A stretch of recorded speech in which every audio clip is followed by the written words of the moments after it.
All right. Welcome back, everybody, to the Pop Marketing Podcast. My name is still Joe Cox. I'm the host here, the Pop Marketer, and I'm super psyched because it's finally here.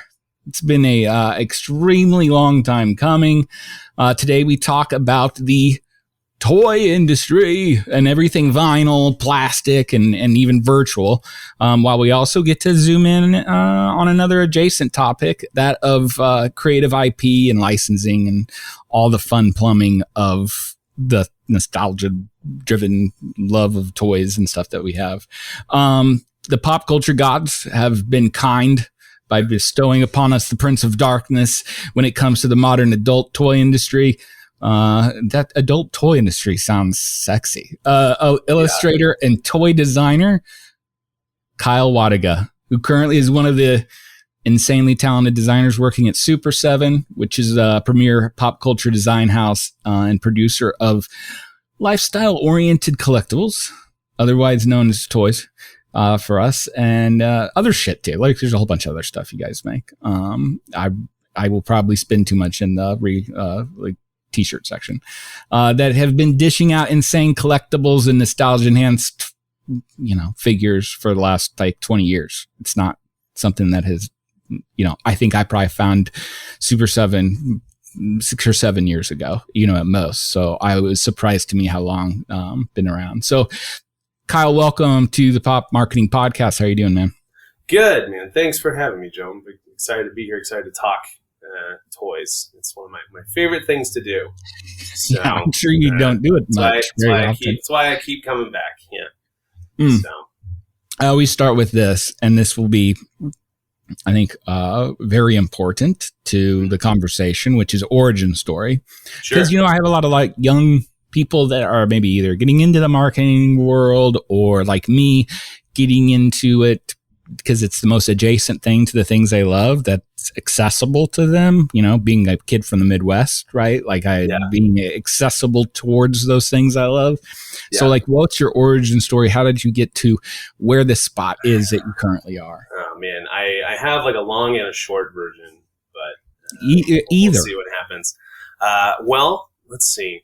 I was born in Detroit, Michigan, which is true, but I won't start there. Ultimately, you had mentioned being from the Midwest. I think if I still lived in Michigan, I might not be doing what I'm doing now, even though I'd still have the same level of passion for it. I feel like moving to California when I was 6 or 7, ultimately led me down this path that created the opportunities to give me the career path that I have now.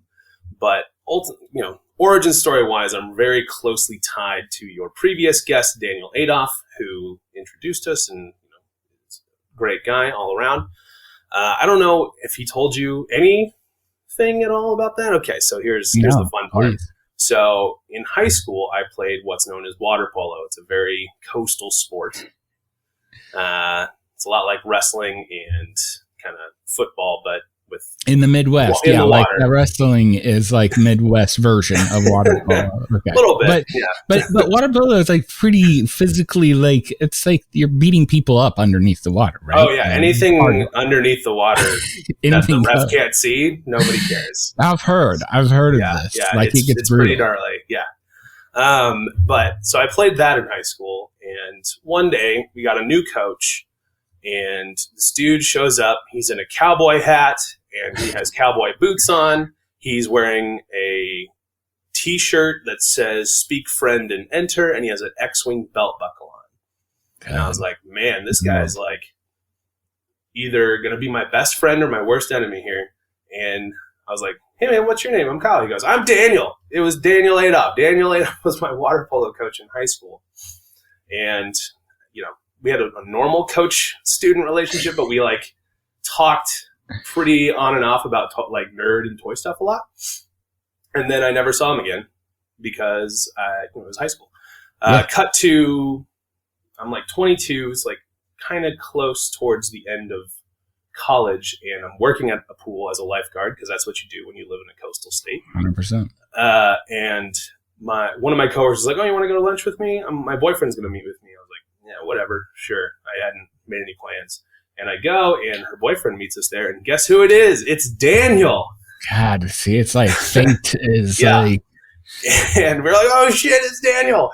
And so we like just, didn't miss a beat, kept talking or whatever. And she was very clearly now the third wheel on her own, like lunch date. Oh, so that was fun. That relationship did not last much longer, but he and I immediately stayed friends after that and just kept hanging out and kept talking. And right around this time, he was living with this guy in Lake Forest, and they were having a Magic the Gathering draft night, if you're familiar with the concept, where it's you buy a bunch of packs, everybody opens them, you build a deck, you fight each other. I mean, I'm not, but I'm absolutely now enthralled by that elevator speech. So that's genius. Yeah, it's pretty fun. It's a little expensive, but it's fun. And that was at his house, and you're like, yeah, come over. I was like, all right, cool. I don't play Magic, but I'll do it. And I go there, and I meet his roommate, who's a guy named Ben Stoll. And Ben was the lead game designer at a place called Cryptozoic Entertainment. And again, I was towards the end of my college career, and I needed an internship to get the final bit of college credit or whatever. And I was talking to him about that. He was like, "Oh, well, you can intern with us." I was like, "Really?" He was like, "Yeah, why not?" And so the next 2 weeks or whatever, I went there, met the creative officer, CCO or whatever, and then did my internship there for 6 months on a game called Hex: The Shards of Fate, which was a digital trading card game. And it was a lot of it was bitch work ultimately. It was just change this guy from a silver robot to a red robot, that kind of stuff. But when I was there, I sat next to a guy who was in charge of art acquisitions for trading cards. And when my internship ended, I kept talking to him, and he commissioned me to start doing sketch cards for trading cards, which are hand-drawn little things. I don't recommend it. It's not a lot of money for a lot of work. You have to do 60 cards, and you get $5 each. So yeah, no, that's I have explored the GPK world and seen the backstory and history, which is a really cool history. But yeah, I have just sets and sets of old Marvel cards. So I love and appreciate it as a collector. When I was a kid, there was bubblegum packs where that was it. Alf cards. I got more Alf cards than you can shake a stick at, but I did never think about the poor souls that were dishing them out. Yeah. So did that for a little bit, and eventually they brought me back in for a temp job. It was all just data entry. I was scanning the cards that I had drawn, plus thousands others from other artists. And when I did that, I sat next to another guy who had just gotten hired on as the creative director for the beginning collectibles section at Cryptozoic. And he and I talked again the whole time. I was only there for a month, but he and I we talked a lot, talked about all the stuff, talked stuff we were into. The day after my contract ended, he took me out to lunch, and he immediately gave me freelance on my first toy project, which was those little bombshells that you were talking about in the pre-show. So from that, I started doing freelance for about a year, and then they brought me in full-time to do box mock-ups for planograms part-time, and then about 3 months into that, they brought me on full-time into the collectibles department. It's sort of, rest is history. So, yeah, and I always tell people this too. It's it's never some kind of, especially young people too. I'm always it's never the path. It's better to be, especially young, leaf in the wind. Just be cool, talk to the people around you, and know where the opportunities are gonna when they come up. Know that they're opportunities, and it never goes down this path of here's the book of how you get into the toy industry and start to be a designer of a Teenage Mutant Ninja Turtle lines. There's not a set. No, and even then, when I was at Cryptozoic, I didn't work on these brands. I worked on Ghostbusters, DC, and Outlander. Those are the only licensed brands, but then we did in-house brands too. But that's only 3.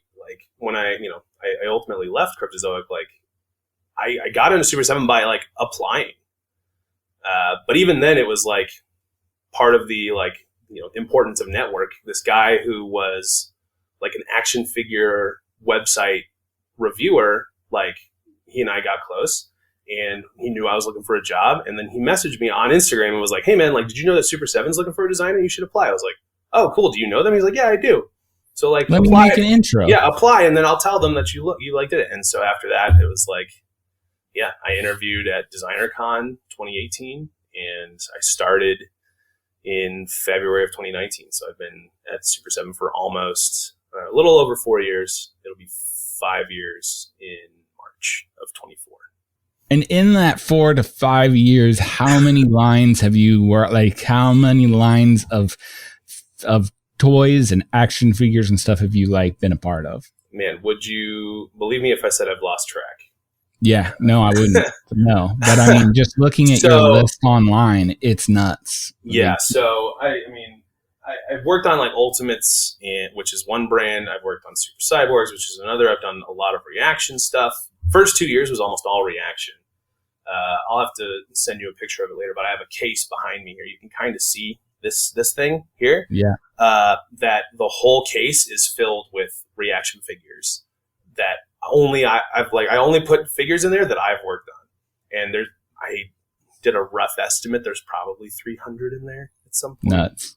So it's, yeah, again, I've totally lost track of, how many toys I've made. It's probably easier to say what brands I haven't worked on, and that's Star Wars and Marvel and like Indiana Jones. That's kind of it.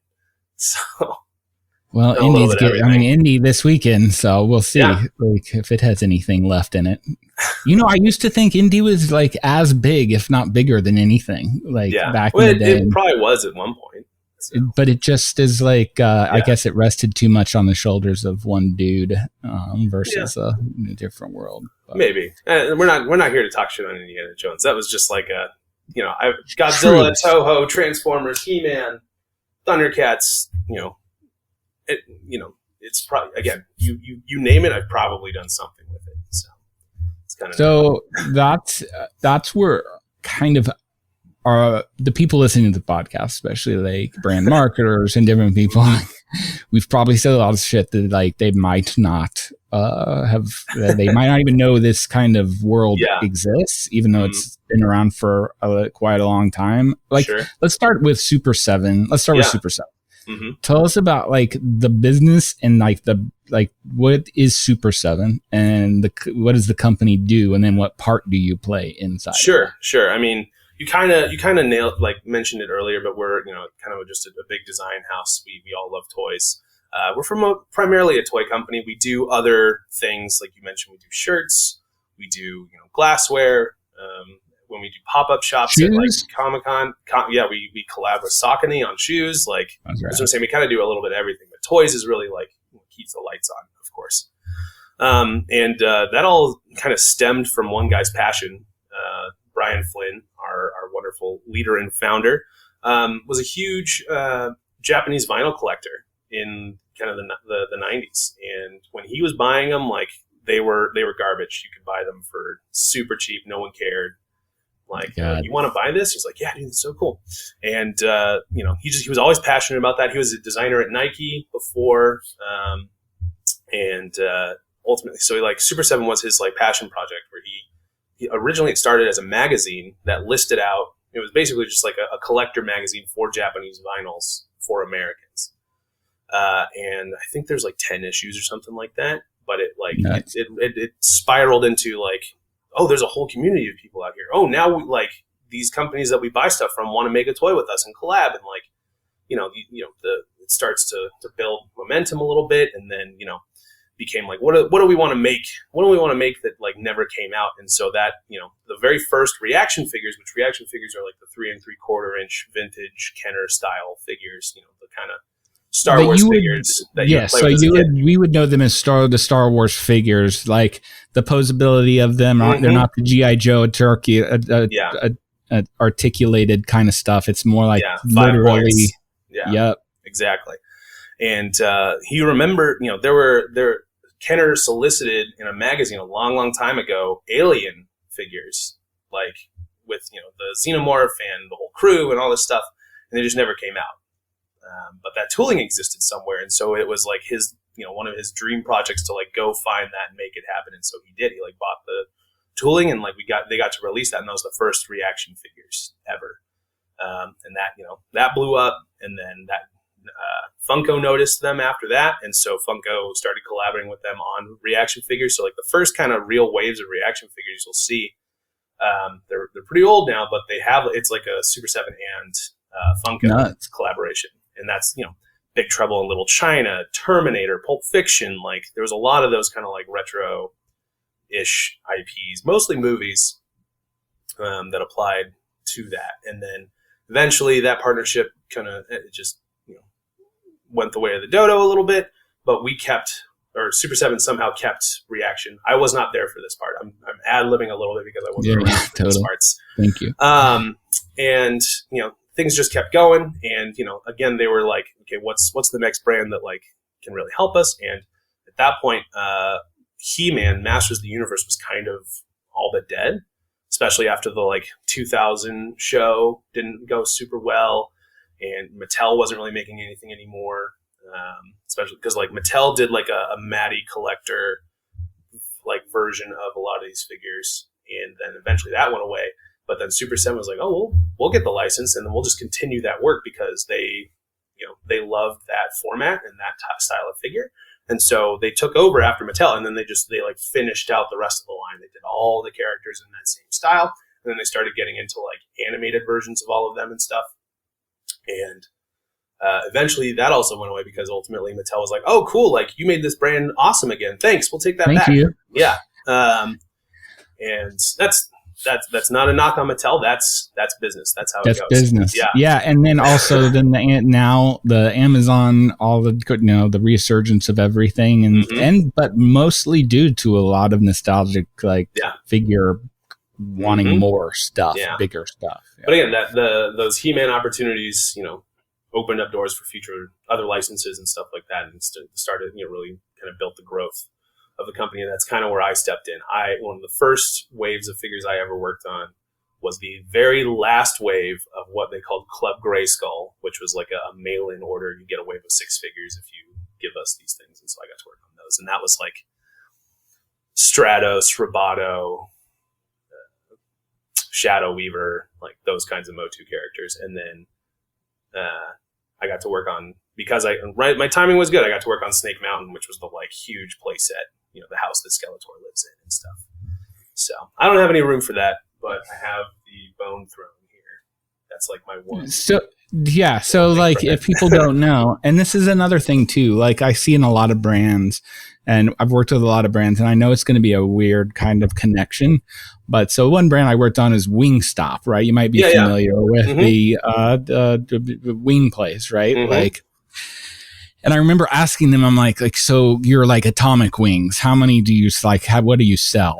Yeah. Like you only have like 8 slots for wings. How many of those Atomic Wings do you sell? And they're like, it's like 1%. It's not even 1%. Like, sure. And I'm like, okay, well, there's a reason it exists. So like, and it's not because it makes all the money. It's because it gets all the people talking about it, right? Yeah. Like if you take away that flavor, which is like only for this certain amount of people, but they make YouTube videos on it, and it's like it makes a spectrum, right? Yeah. And it kind of it's not about making the money right now, but more about getting your name out there and like having something talk worthy. So I see the same thing in like making a giant Snake Mount, like making a giant thing. It's not like there's how much was that retail? The 600 plus 150 shipping, I think. So yeah, we were talking about this earlier, and okay, so it's so big, and it's almost the exact replica. It doesn't have the talking microphone or anything. No, like, it doesn't, but that thing is like removable. We made it hollow so you can put all the weapons in there. So. It's like a carrying case. Kinda, yeah. Yeah. That's cool. So like, but it's pretty much, is it more cartoon replica or replica of the original, like a bolstered version? It's more of like a bolstered version of the original toy. And here's the thing is like when I was a kid, like I wasn't the kid that had like G.I. Joe aircraft carrier or the Ewok play set or the Ewok trees or Castle Grayskull or Snake Mountain. I didn't have those, but I would go and hang out with kids just because they did, and like those are those things where like literally I put on my shelves. Like I have my Justice League Hall of Justice play set just because I'm like, I can do it. I can have it now. but like making those giant pieces. Yeah. Is it kind of the same thing as you get a lot of press, you get a lot of people talking about? Yeah, for sure. There's definitely a thing. little bit of like almost like sideshow attraction to it, especially like at conventions. It's like, oh, here, kids, like pay 10 cents to come see the giant Snake Mountain. But it gets people talking about you for sure. So, and that's anybody who is familiar with our brands knows that we're about to do it again with another brand that we're already working on. So. We didn't learn our lesson the first time we did one of these play sets. We're gonna do it again in a similar scale. So that'll be is fun. Coming up pretty soon. You'll be showing it off at like the conventions of the cons of cons. Correct. Yeah. That's pretty that's exciting and cool. And then I also saw the prototype for the. And I had this one, which was the party wagon, the teen. Yeah. I mean, that thing was basically one of my top 5 toys ever. And it's a pretty rad, large party wagon. Like I'm is that really? And that's not out yet. That's not out. If you watch the video, you saw that it's like in all these like wacky colors. It's like chili cheese flavor right now. That's clearly not what it's going to look like. It's going to be yellow and green and accurate.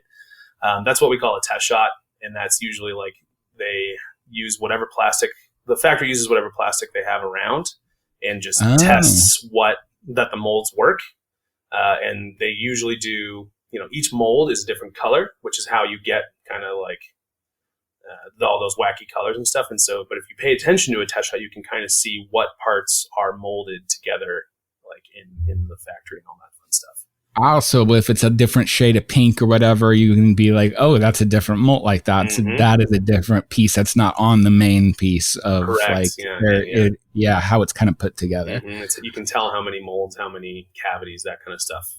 God, I really want to dig into that, but that's the fascinating part to me. Is like creativity is like a lot about constraints, right? And there's like not any more constraints to me than like this world of toy making, molding, and molding. It just seems, and I just don't think it's so behind the scenes on purpose too. But like, I'm assuming that has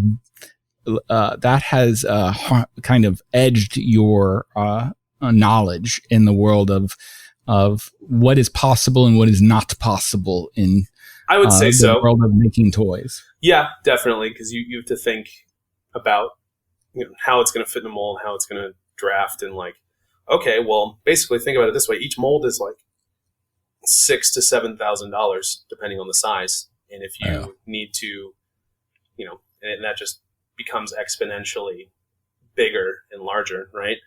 As you do these bigger things. And so like, you got to start like, you'll get tooling plans from the factory and you're like, well, why are they doing that? Let's put this in here. And you kind of have to like, almost like Tetris the parts, like tell them to Tetris the parts into the mold so you can reduce mold costs and that kind of fun stuff. So it's like, that's a lot of the stuff that people don't see that has like a little bit of creativity to it. It's like, it's also really engineering. It's like really engineering too, because it's like design beyond that kind of creative, like making it look like a character, but saying like, hey dude, if you put this weapon here and like jank it here, then we can save X amount on another mold. Correct. Yeah. We do a lot of that. The other thing that I was not, I had always collected toys, so I've been familiar with action figures and articulation systems since I was like 12. But then when you're designing stuff, like you were saying, it's very easy to be like, all right, it's going to look like a Ninja Turtle. And it's like, okay, cool. Like, how's it going to move? Like, what joints are we going to use? What do you mean what joints? So you have to like think about, okay, well, you'll put a disc joint here and there's a ball and socket here. And we want to do like ab crunch. So you got to like pull that stuff in there. And it's just like, you have to like think about, how that's going to move, how things will look. Cause you obviously like, you can cut something up and add all this articulation, but then it looks like a Bionicle almost, it's just like it's all gaps and stuff. Exactly. But you want to like try and there's like a fine balance between, aesthetics and functionality too.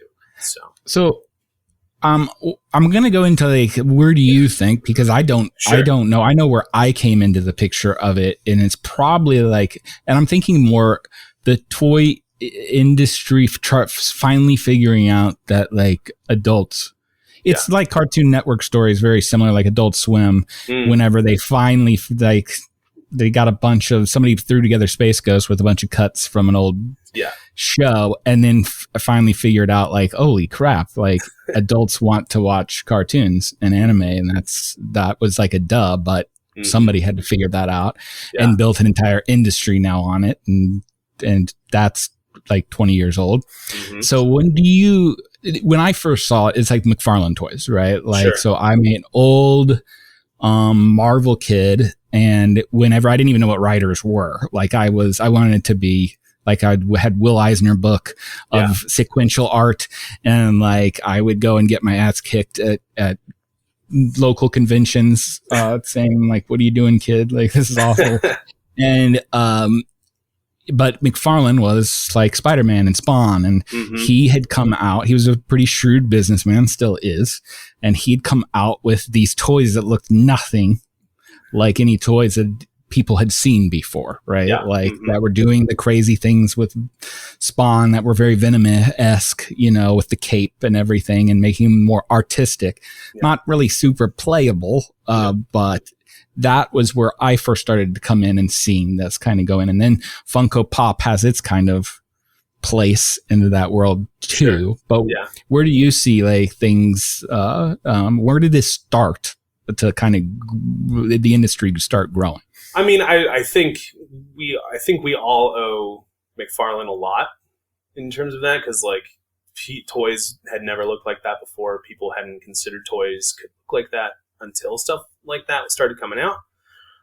So I think that's a big part of it. But then, after McFarlane, you started getting, the Marvel Legends line from Toy Biz, which had, the same kind of fidelity of sculpts, but they moved really well for the most part, and they looked really good, and they came with a comic book, and it helped explain what this character was from. Like, that was my entry into like collecting toys. Like, I remember going to Walmart and like buying, Marvel Legends off the shelf with my own allowance money, because I wanted to learn about these characters. It was the first time I'd seen those characters too. Like, I was like, holy crap, they have a Banshee from like this, like, or they have like these crazy characters that had not really ever been popularized beyond comics, right? Yeah. So I remember trying to build the Sentinel and the Galactus Build-A-Figures from those too. And they also, if people don't know, they also did this really rad gimmick, which is a marketing gimmick, where they would put one big part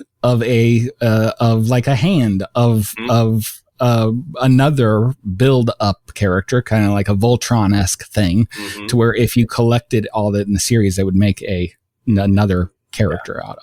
Exactly. And they still do that to this day with some of those larger characters who might not warrant an entire production run or a peg space at a Target. So. And give somebody a reason to get the whole set, right? And to open it, for God's, to buy two, because you're going to open one. There you go. Yeah, exactly. I think there are certain people who always buy two anyways. So, but we don't need to get into psychology just yet. Not just yet. So yeah, I think at least for me, Toy Biz was a big part of where that started. But then like, Funko and Pops or whatever, like, we also owe them a huge debt of gratitude, because, with their like, accessible form factor, like, and the popularity of that form factor, it opened the doors to all these other retail avenues that toys and collectibles might not have had, access to, like, you can buy Funko Pops at Bed Bath & Beyond. Nuts. Right? And like, that's not what you would want to be doing anyways. I mean, R.I.P. Bed Bath & Beyond. They're not around anymore. But, like, they sold Funko Pops because that's, like, what was selling. And so, like, Barnes & Noble has a huge collection of collectible stuff now, because Funko kind of kicked those doors open into other retail spaces for toys and pop culture collectibles to then have a chance. Like, we sell into a lot of places now because, of some of that groundwork that these larger brands laid down for us. So, it all sort of spiraled, but I feel like, if you have to point to an origin of it, it's probably McFarlane, at least in the modern era. Yeah. So, Yeah, and I had a lot. They weren't playable. They were more like you set them up but they still articulated and they still they were still an action figure. So, and then why do people want them? Like, why do you, it's hard for somebody that's not a part of it to really get it. And that's probably part of the lore of any kind of fandom or any kind of like nerdom is like, hey, you just know, if you know, you know. Yeah. But like, why does this idea of like, why would I want which is the best name ever is reaction figure, right? Like, why do I want that of a Parks and Rec, character? Well, I mean, Parks and Rec is awesome. That's why. But ultimately, I kind of put it back to like almost religious iconography in a weird way. Like, you think about it, like people have been carving, and creating physical totems of intangible characters that mean a lot to them for probably millions of years at this point. Thousands. I mean, like crucifixes, the Mother Mary shrines, like, Buddha dolls, like any of that kind of stuff. Like that's something that doesn't exist, but it means something to you, and you want something physical to, like, I don't know. It helps it feel real. It's comforting. It's, there's like you now have a tangible connection to this intangible idea that means something to you. And I think that for a lot of folks, I think it boils down to that, is that these characters, these IPs, they all mean something to us. They give us some sort of value, and having a physical connection to them, is comforting. It makes you feel empowered. It makes you feel like you have a better connection with, those characters. Like if you love Captain America and everything he stands for, like you're probably going to want a Captain America action figure because it feels good to like have this thing that means so much to you and represents all the good that you believe in that kind of stuff. So it's almost like caveman level instincts of why people want these kinds of things, I think. Yeah, and it's not a minimalism type of thing. And for me, it does. It helps me connect with my past as well as my present, and like I keep them around. It's not just the warm blanket of fuzziness, but like it's tough. It keeps me of the things that make up my identity or that have made up my identity of stuff. So I love that description, dude. I think you got it pegged. It's like it's something very very in the like in the DNA of us as human beings of wanting that physicality, right? And then you can look at the whole collector mindset in general, right? Like why collecting CD cases and stuff was, it felt better to have a big stack of video games than it does to have a bunch of them on my hard drive, right? Like, even though that's a lot easier.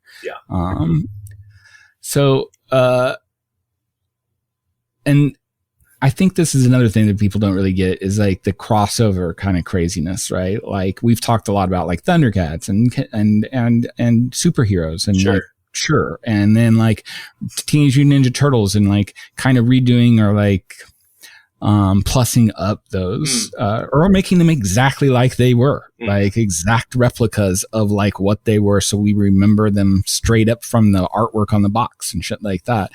But like, you got your Ghost shirt on, like you got Papa in the back. It's like you have a love of metal, right? Like of front and of like past and present, right? So from Lemmy and to Papa and everything in between.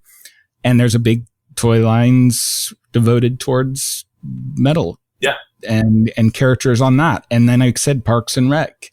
Why do you think that the toy kind of industry mixes so freaking well with like all these brands, everything, or anything fan related? I'm not. I feel like it kind of comes down to that that sort of totem thing as well, right?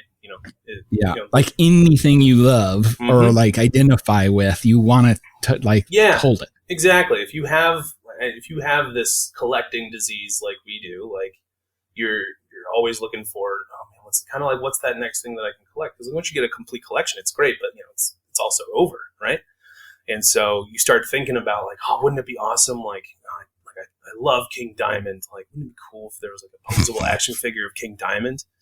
And then you do that and you make it, and then it turns out that there are thousands of other people who are like, oh fuck yeah, I want a King Diamond action figure. Like, why not? So that's kind of like our guiding light too for us at Super7. It's like, oh, wouldn't it be cool if we had this? Like, we're fans of all the things that we're doing. It's not like we're cashing in because we think that there's an opportunity here. It's like we want to make cool stuff. That's like my next, flows directly into the next question, which is the process, right? Like, it is not like I find Super7 and this group that is outside the traditional toy industry, right? Like, which is very small. It's a very small, insular Hasbros and Kinners, and those are these big places that have been around and do things a certain way, and they are in a lot of ways modeling now after a lot of the road that Super7's and NECAs and everything have gone to. What's your I mean, you kind of hinted to it. It's like we're not doing a bunch of data research on like, what do people demand, and we are going to make it. Like, what is the process of testing and or figuring out what people want, and how much do you actually give fans what they want versus maybe what they don't know they want yet? Yeah, and there's a fine balance to that for sure, because if we listen to every Instagram comment that we've ever gotten, we would have stopped making toys years ago. But ultimately the process is like, we have things that we want to be doing. It's like, oh, wouldn't it be cool if we did this? Oh, wouldn't it be cool if we did that? And we get these opportunities where you can either go after licenses. Sometimes you get lucky enough and the licensors come to you. People won't believe this when I say this, but we actually turned down quite a few people to make toys.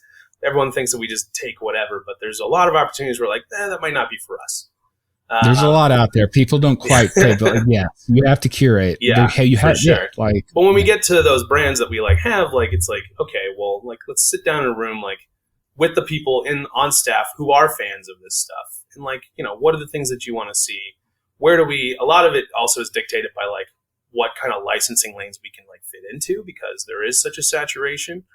Like with Ninja Turtles, basically everyone and their mom right now has a Ninja Turtles license, which is great for the fans, but for licensing, it makes it like this like maze of like, oh, we can't make that because these guys are doing this. Oh, can't make that because these guys are doing that and this and that.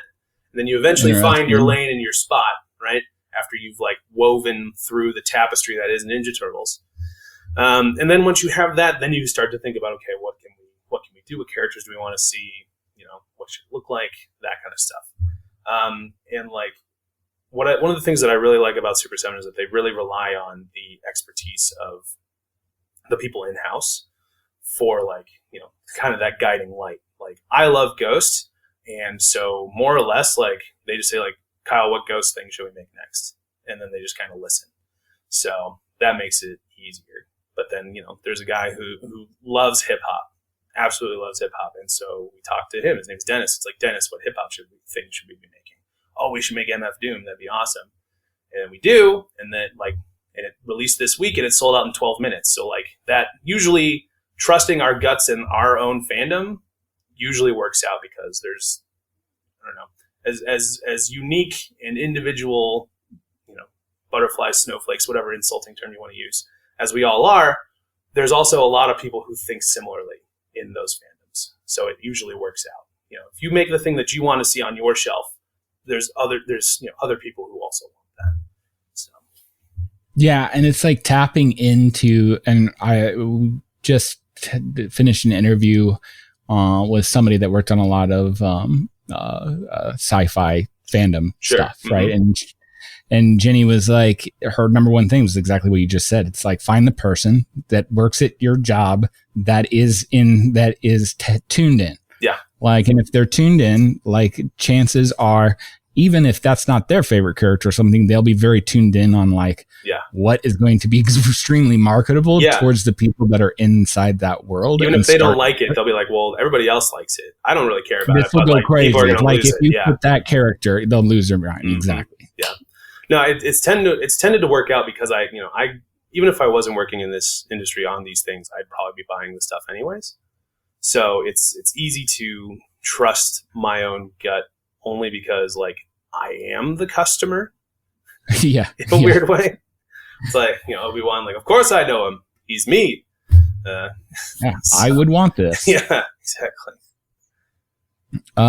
And so we've talked about crossovers. Mm-hmm. We've talked about and why, and totems are that's rad. That'll be a quote.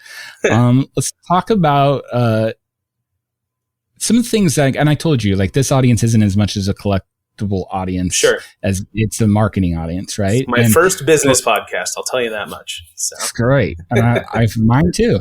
And so, like, I have always been so like enamored with the toy industry because they've done things that they've had to deal with a lot of constraints, right? Yeah. Like He-Man is genius. If you've watched Toys That Made Us or whatever, the Netflix series, like that is a marketing business story, right? Yeah. Like that is we play tested with these kids and all the kids wanted power. They were like, give me power, because they didn't have any power and they wanted like these crazy giant muscle people. And then they kind of just made stuff up in the pitch room about like, it's a comic book. And they were like, well, kids can't read. And they're like, it's a cartoon. And then you have this entire 80s culture our pop culture, which is like, and 90s, which is like cartoons made to sell, like make the cartoon to sell the toys. And that still goes on, today. Yeah. So I've been fascinated with a lot of stuff that the toy industry has done that the rest of the marketing world has just kind of I don't think sees or understands or knows, because it's such an insular world. Yeah, very small. And maybe you can help us with some of these. Like my number one is this idea of like blind box. Sure. Could you tell people, folks out here, what is a blind box? Yeah. And why is it till today, opening a blind box of a toy that you don't maybe know what you're getting is the same as opening that pack of Garbage Pail Kids, or like it's exactly the same. Pokemon cards were back in the day.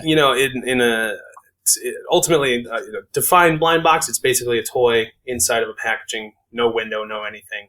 There's a cross sell on the back that shows what toys you could get. The collection. But the bag that it comes in is opaque. The box that it comes in is closed, and it's sealed on all sides. So like once you open it, like you have to destroy the box to get into it, and you don't know what toy you're going to get, and you hope that you get it.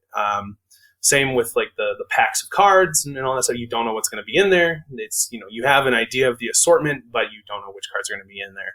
To put it in very, very crude and vulgar terms, it is legalized gambling.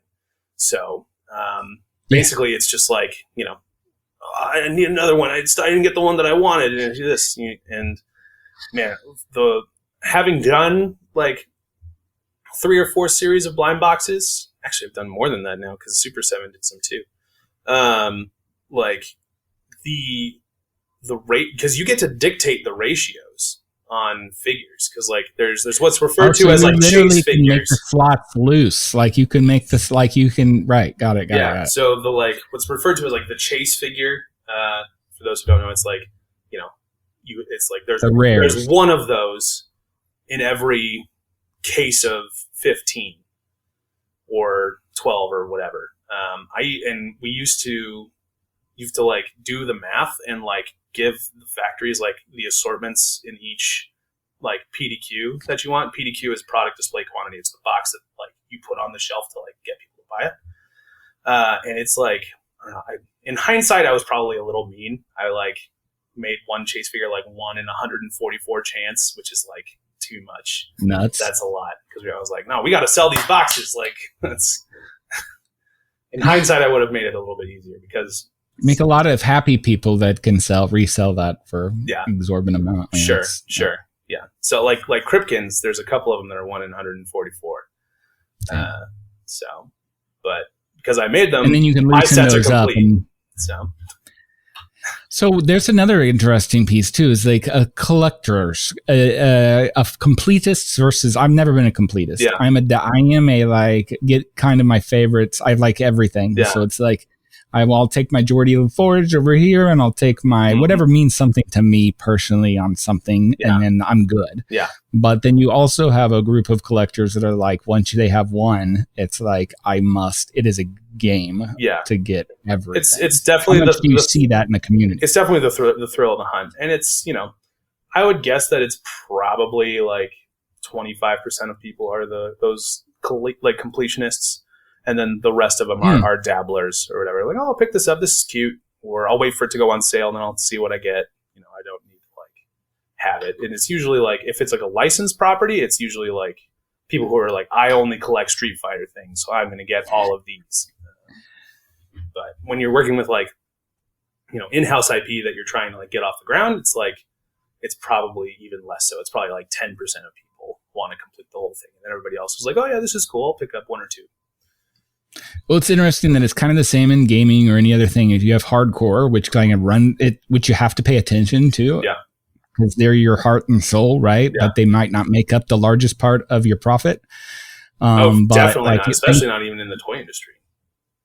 Like think about like things like World of Warcraft. Like it's like it's 1% of people would get into raids and do all the crazy in-game stuff, but like they still had to devote an exorbitant amount of time towards that 1%er. Yeah, those are the dudes who are like peeing in bottles, so they like don't have to get up and they can just like keep raiding.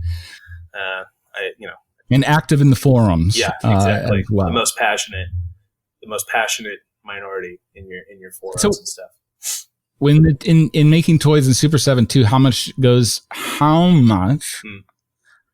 into like the people that become like your super fans of Super 7, or the people that are like, how much of their, because I was talking about this in the last episode with like fandoms of Stargate or like Star Wars has become famous for whatever you'd call toxic fandom and like change and the communities around it. What do you think about that control? That fan like it's a double-edged sword, or like how much does Super 7 listen to the demand coming from your community? We listen to a lot of it. I would even say sometimes we listen to too much of it. But we also try to do right by the fans, just because they are the people who are keeping our lights on and stuff. So like I think a couple years ago we shipped a Panthro figure with the underwear on the figure was the incorrect color, and we immediately heard about it in nice and not so nice types of ways, and we realized that, and so we went back to the factory. We made a new piece for the underwear, and we added in a couple other weapons and stuff, and we made like a little pack, and we sent it out to everybody who bought one. Wow! At our expense, they were not charged or anything like that. And it came with instructions on like how to fix it and stuff, because it's ultimately that was still a business. That was cheaper than redoing all of the figures. So we try to make it right when we do mess that kind of stuff up, but at the same time, like that was a pretty egregious error. But when it's like QC issues, factory sloppy paint, that kind of stuff, like that's sort of out of our control. Like you can email customer service and we'll like replace it for you if you need to, but that's like certain parts or whatever. It just like we try to listen as much as we can, as humanly possible. We obviously want to do right by them, but at the same time, like there is a little bit of a balance too, because you were mentioning about like the thing that they know they want, and the thing that they didn't know that they want. You get a little bit more pushback on some of that stuff from those hardcore collectors, but that's okay, because ultimately, like these toy lines are kind of for everybody too. So you want to like you want to appease your hardcore collectors, of course, because you need them to be part of it, but you also need to breathe new life into these brands and try and get additional customers, more so than just what's referred to as your hardcore, because again, those hardcore guys are anywhere from 5 to at most 10% of your overall buying audience. It's a tightrope. Yeah. And I think it is everywhere. Any fandoms, any places that are dealing in these things that people hold so closely to their, And I always try to tell people, I'm like, it's not toxic as much as it is that people don't want change, or they are obtuse to like, this is the way it says in the thing, and this is the way it, like, this is it. Sure. This is the Bible of my fandom, like, and I don't like it to move. Yeah. Interesting times that we are in. Where do you see this? Where do you see it going? So, like, the NFT nut job craziness had so much toyish in it, right? Like in 2020, that we've seen kind of a lot of the air sucked out of. And I mean, I was right in there with artifacts and all the other stuff going on at that time. And I'm sure you or a bunch of artists were making their own, blind box NFT super things. Like, where do you see it going? Do you see it continuing to get more virtual, or what? I think it depends on the strength of the virtual space. Like, if we get to a point where it's like Ready Player One and you can just like live in there, like, sure, a lot more collectibles will be digital. But I don't know. I wholeheartedly think that a lot of this toy stuff is still rooted in that like caveman need for a totem, and I think there's always going to be it'll probably shrink, but I think there will always be a section of the community that wants the physical aspect of these items. So we'll see. Where does it go? Like, where do you see like like I love the kaiju stuff too, and like the old school, and heading back to like the Shogun stuff that you guys have with the giant transformer thing. I mean, I'm in love with all of that. But what happens? One of my friends has this. We did a talk about nostalgia, and he's like, "What happens when nostalgia runs out?" Because like everything's so scattered now, right? Like, and so kids, but. I'm going to ask I'm going to tone that question down. Where do you see opportunities in the toy industry moving now? Like, it looks like there's been everywhere. Is it like anime? Is it like book literature? Like, where do you see some avenues? I don't know about book. I think, unfortunately in digital age, people are reading less. It's more like audiobooks and stuff. So maybe Audible. Yeah. Maybe that's a thing, but, anime is definitely huge. That category is really spiking.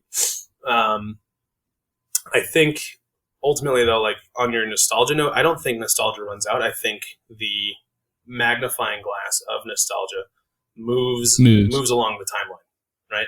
Because eventually, the people who love these 80s properties, or whatever, like they will die. They will not be around, or they'll stop, they'll stop buying toys at some point.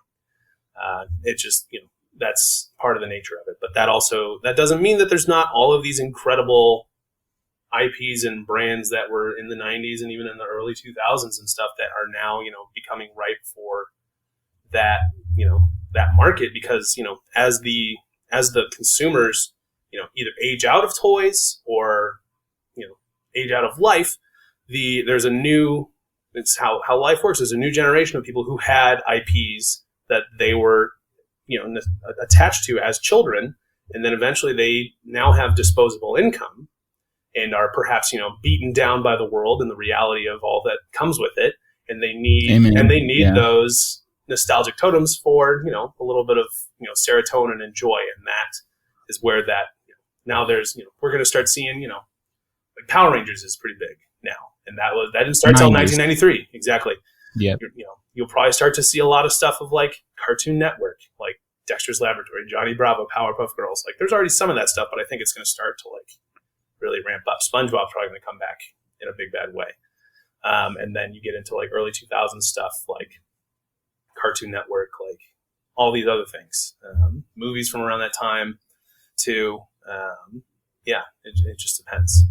So, and then video games too will take like, I think that's where everybody's asking like, what will be the next Marvel? And I think we've started to see like the deep bins that are the like, old game franchises and stuff that are that like there's there's always going to be another unending rabbit hole to fall down once we've soaked up or gotten a little tired of zombies, and then go into vampires again, and then go into whatever trend. Well, I think there's a lot of stuff that's interesting in video games is that like most video game IPs that I've worked on do not usually sell all that well, and that it could be either because they'd rather spend more money on games, or my thought is that gamers are pretty fickle, because like if you play the game, you beat it, it's like, okay, what's next? Almost like in like a way that like our parents were reading and stuff, like, oh, I finished this book, what book am I going to read next? It's like, I will play through a game, like I just beat Zelda, the newest one. It's like, okay, what am I playing next? Like, oh, I got Luigi's Mansion, I'll play this next. And it's like you're always on to the next opportunity to game. So it's interesting. Yeah, and then you have those like Mario just hit with the movie, and like those are the things that will be in Zelda. Nintendo owns in its own right more licensing than and opportunities for toy and entertainment and stuff. And I think a lot of more is that to come. Have you? You don't have to say it, but like, who is easy to work with, and who maybe not, or like who is easy to work with when it comes to IPs? Or what surprised you? It sort of depends. I've had a spectrum. Like I've had rock stars tell me that my art is horrible and they look nothing like that, or I've had at the same time be like, wow, this is the best thing I've ever seen. Thank you for doing my brother his memory justice. Like crazy. Like, and so you never really know. And the other thing to think about is that there's kind of, from what I've seen, there's kind of like a lot of turnover at these licensing places. So if you don't like how this licensor is behaving right now, if you wait 6 months to a year, it'll probably be a different guy who's reviewing your pieces. So, we all have our ups and downs.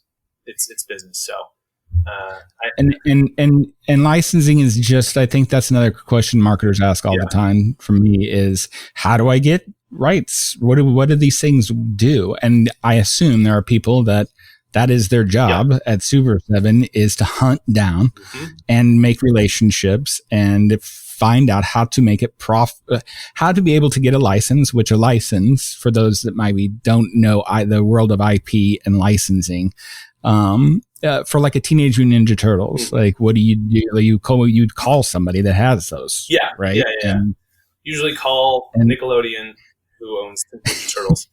And you say like, hey, we want to make Ninja Turtles stuff. They bought Ninja Turtles. They own it now. Hey, we want to make Ninja Turtles. All right, cool. Let's set up a meeting. And you like talk to them about the things that you want to do. You kind of do a pitch deck, and they're like, well, you can't do that because these guys are doing this or this, because like ultimately you're going to pay what's called a minimum guarantee, which is like we promise over the next 3 years you will make at least this much money. Without ever you making anything. You usually have to pay that up front. Or you tell them, a timeline, and then they say, okay, great, that's awesome. And then you have to start making stuff as fast as you can, because then you have to start paying that. And if you don't meet that minimum, you then likely don't get to renew your contract, that kind of stuff. And then you're out all that. Yeah. Whoever was paying for whatever gods were paying for the licensing. Yeah. Well, before I let you go, and you've been so kind with your time, and I could talk to you forever, man. I'll come back. We can do a part 2. Yeah. One final piece. Like, what would be your advice to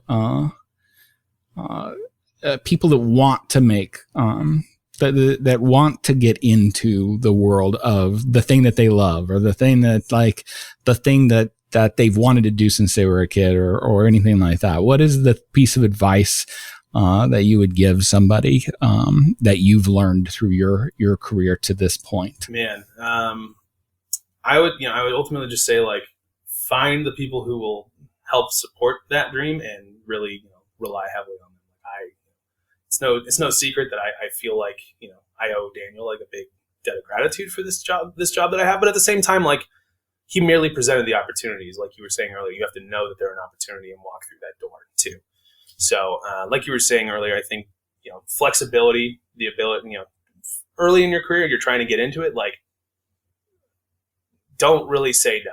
Like, don't get yourself hurt, don't hurt other people, but don't say no to stuff because you think you can't do it. Like, when I was interning, they were like, oh, can you do this thing and like have it to me by like 3? I was like, oh yeah, sure, man, no problem. And then you Google how to do that.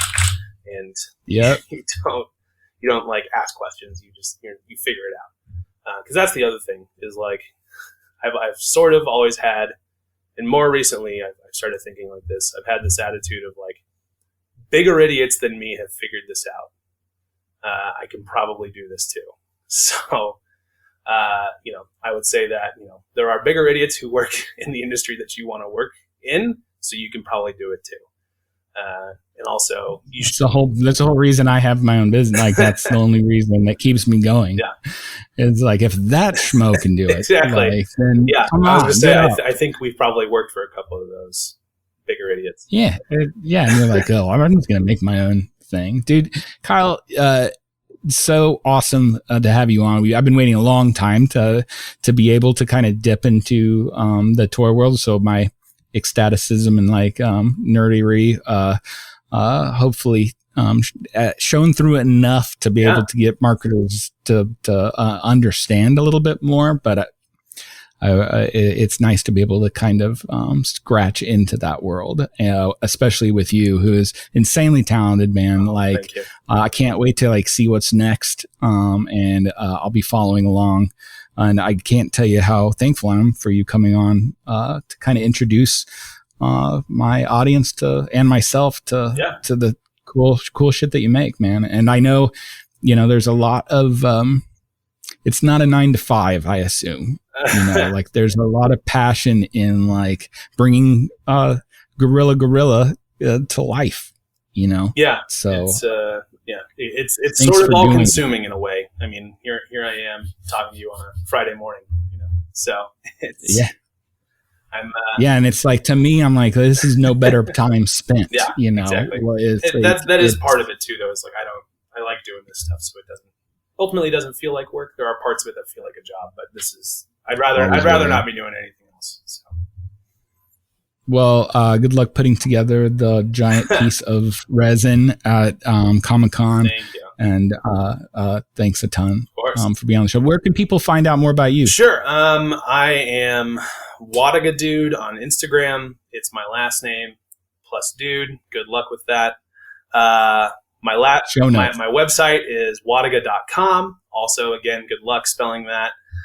Go to Super7.com for everything Super7. Super7's also on Instagram. You can also find me on LinkedIn. There are not that many Wlodygas out there, so if you type my name in there, you could probably connect with me directly. So. Cool. Everything in the show notes. Thanks again, man. And we'll be bringing you on and find another excuse to have you on soon. Yeah, I'll be ready.